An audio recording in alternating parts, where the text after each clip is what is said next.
friends, welcome back to Storytime. Today I have another fantastic video with you, which is called Rudolph Shines Again by Robert L. May, illustrated by Antonio Javier Caparo. But before we get started, subscribe and like for more fantastic videos like this. Anyways, you know the drill, let's get started. 'Twas a month before Christmas, where Rudolph at play saw Santa drive up to call from his sleigh.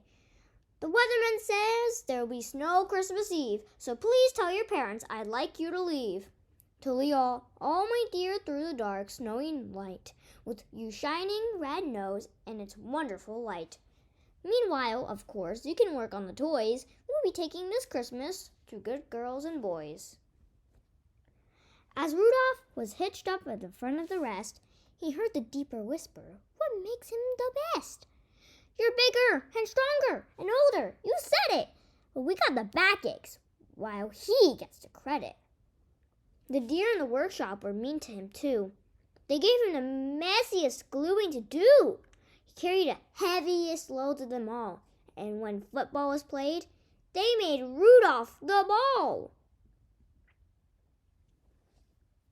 Poor Rudolph!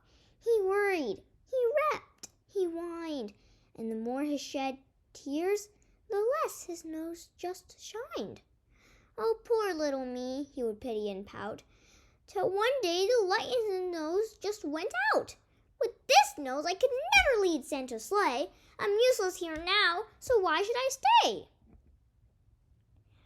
I'll leave here tonight where the rest are in bed, and go to some faraway country instead, where none of the new folks will be introduced to me, know how much brighter my nose really used to be."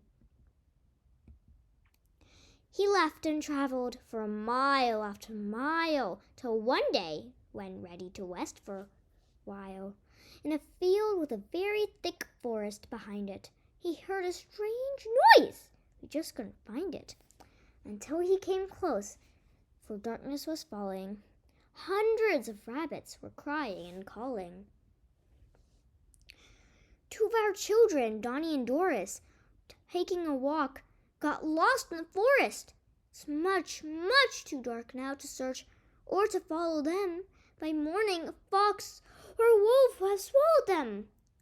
If only we had rabbits have eyes like a cat, or a bright shining flashlight, sure we could use that." Thought Rudolph, "These rabbits have reason to worry.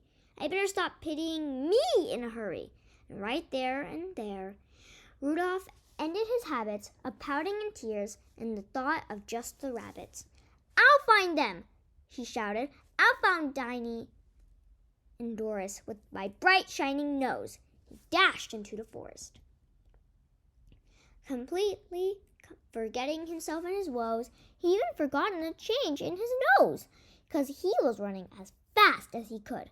When he learned in his mistake, he was deep in the wood.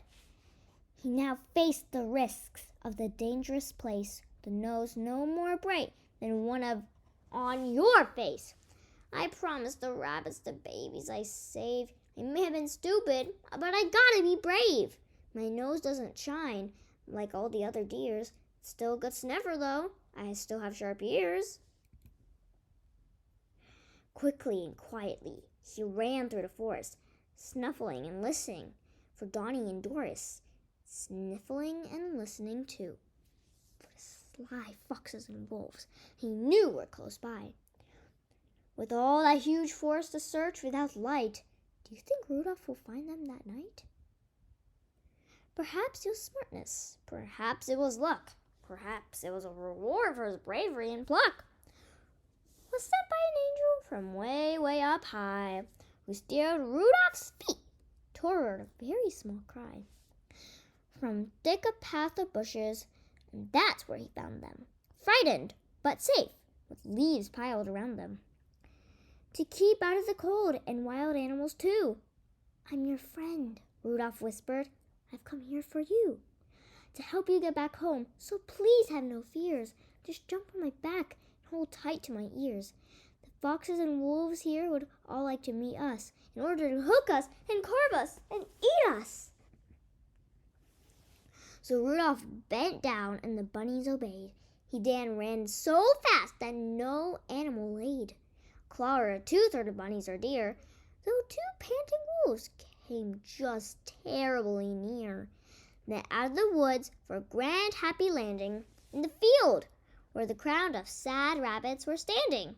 Just picture the mother and dad rabbits' joy when Rudolph brought back the girl and their boy. They thanked him and begged him to stay, said Rudolph. I'll come for a visit someday.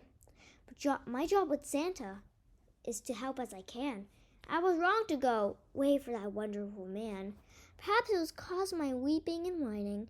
Then all of a sudden, my nose stopped its shining. The dull nose, last night in the woods, I helped you. In that case, I surely could help Santa too. And as Santa's front reindeer, I guess I'm all through, but I still could load boxes or work with the glue. As tears from the rabbit's eyes started to roll, he started his trip to the far-off North Pole. Before this remarkable journey was through, 'twas the day before Christmas, and darker it grew. The gray northern sky and the fog and the snow would make almost anyone travel quite slow, or even get lost. But Rudolph just flew straight as an arrow, and speedily too, through the heaviest snowstorm and fog of the season. How'd he do it? Can you guess the reason? Ever since Rudolph has saved the young rabbits, forgetting himself and ended his habits of thinking of Rudolph and weeping and whining, the light on his nose again started shining.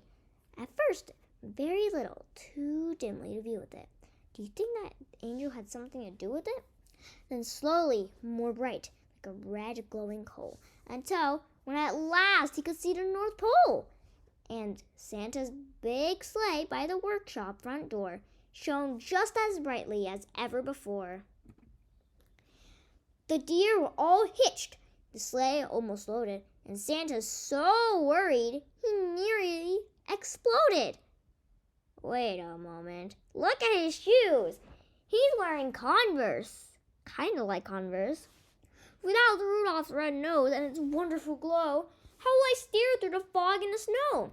And when he saw Rudolph, he shouted, Hooray! Quick, take your place at the head of the sleigh.